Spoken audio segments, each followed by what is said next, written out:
World renowned chemist Karen lab में कुछ experiment कर रही थी। सारे प्रोटेक्टिव मेजर्स का भी ख्याल रखा था उन्होंने, लेकिन लैब में घटी एक मीनिंगलेस इंसिडेंट ने कैसे ले ली उनकी जान।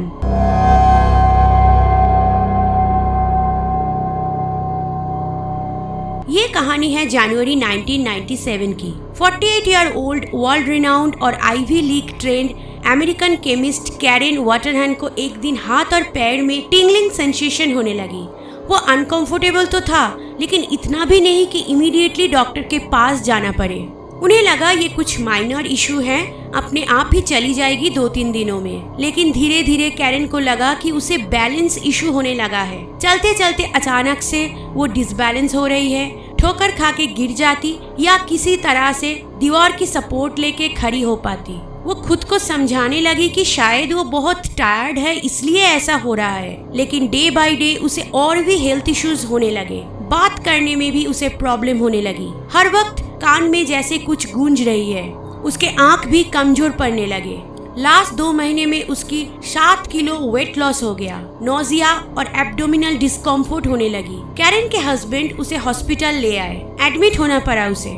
हॉस्पिटल में लंबा और detailed examinations like brain scan, spinal taps किया गया, क्योंकि डॉक्टर को समझ में नहीं आ रहा था कि ये सब क्यों हो रहा है। सारे टेस्ट के बाद डॉक्टर कैरेन के रूम में आए। कैरेन सो रही थी और उसके हस्बैंड पास में ही बैठा था।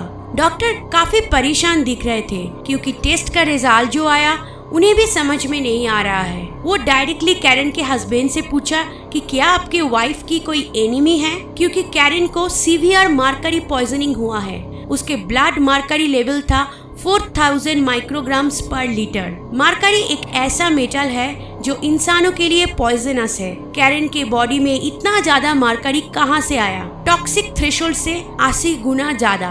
डॉक्टर को लगता है किसी ने इंटेंशनली उसे पॉइजन दिया है मारने के लिए, लेकिन कैरेन के हस्बैंड का मानना था कि उसकी कोई एनिमी नहीं है। उसके बाद कैरेन जब उठी उसने भी यही कहा, उसकी कोई एनिमी नहीं है। डॉक्टर को पता था कि कैरेन एक केमिस्ट है। उन्होंने पूछा कि क्या कैरेन की रिसेंटली कोई मर्करी एक्सपोजर हुआ था? कैरेन ने कहा हाँ, लास्ट 6 मंथ्स वो जिस प्रोजेक्ट की इंचार्ज है उस प्रोजेक्ट में रिसर्च किया जा रहा है कौन सी मेटल इंसानों के शरीर पे क्या असर करता है। उनमें से एक मेटल है मर्करी। लेकिन कैरेन ने डॉक्टर को एश्योर किया कि जब भी उसने ये सब मेटल को हैंडल किया था तब बहुत केयरफुल थी वो, स्पेशली मर्करी को, क्योंकि उसे पता है मर्करी कितना डेंजरस हो सकता है। हमेशा प्रोटेक्टिव इक्विपमेंट पहन के ही वो डील करती थी और किसी भी मेटल से उसके कोई डायरेक्ट कांटेक्ट नहीं हुआ। और रिसर्च करते समय उसने कभी इन टॉक्सिक मेटल्स की धुएं को भी इनहेल नहीं किया था। डॉक्टर और ज्यादा परेशान हो गए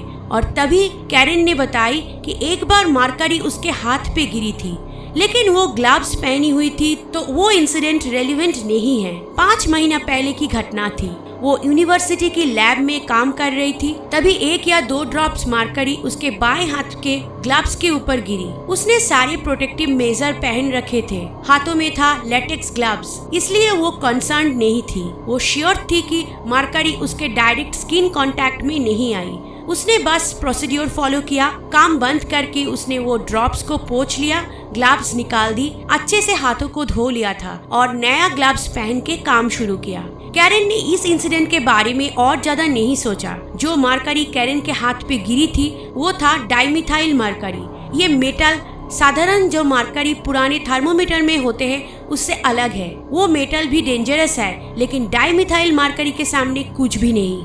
डाइमिथाइल मर्करी दिखने में पानी जैसा, कोई कलर नहीं और one of the most toxic substance on the planet. ये घटना सुनने के बाद डॉक्टर को भी लगा कि ये कोई सीरियस इंसिडेंट नहीं था, क्योंकि उसने सारे प्रोसीड्यूर फॉलो किए थे और मर्करी डायरेक्ट उसके स्किन के कांटेक्ट में नहीं आई। वो ग्लव्स के ऊपर गिरा था, कोई और लीड नहीं मिल रही थी। तब डॉक्टर ने सोचा कि उन्हें टेस्ट करना चाहिए कि क्या डाइमिथाइल मर्करी लेटेक्स ग्लव्स को पेनिट्रेट करके अंदर जा सकता है। कुछ रिसर्च के बाद ही पता चला डाइमिथाइल मार्करी 1 सेकंड के भीतर ही लैटेक्स ग्लव्स के अंदर जा सकता है। अब ये तो पता चल गई थी कि कैरेन के शरीर में मार्करी आया कहां से, लेकिन 5 महीने पहले की इंसिडेंट था और तो आज भी उसके शरीर में मार्करी कैसे मौजूद है। जनरली लोगों को जब मार्करी पॉइजनिंग होती है तब वो मार्करी ब्लड में मिक्स होती है और फिर बॉडी उसे निकाल देती। कैरेन के केस में वो हॉस्पिटल में एडमिट थी, लैब नहीं गई, फिर भी उसके कोई सिम्टम कम नहीं हो रहे थे।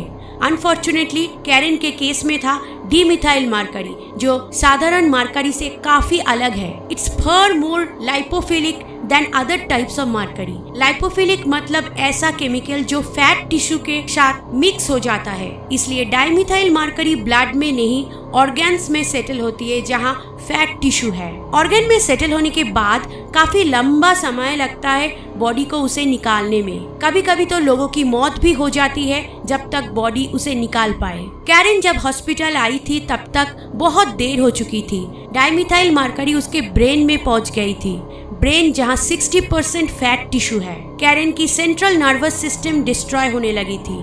हॉस्पिटल में एडमिट होने के 3 हफ्ते बाद कैरेन कोमा में चली गई। कैरेन की एक फ्रेंड हॉस्पिटल में उससे मिलने गई थी। उसने देखा कैरेन की आंखों से पानी निकल रहा है। डॉक्टर से जब पूछा कि क्या वो पेन में है और इसलिए वो रो रही है, तब डॉक्टर ने बताया कि उसके ब्रेन पेन को रजिस्टर नहीं कर सकती। कैरेन कोमा से कभी बाहर नहीं आएगी। 1997 में डाइमिथाइल मार्करी घटना के 10 महीने बाद कैरेन की मौत हो गई।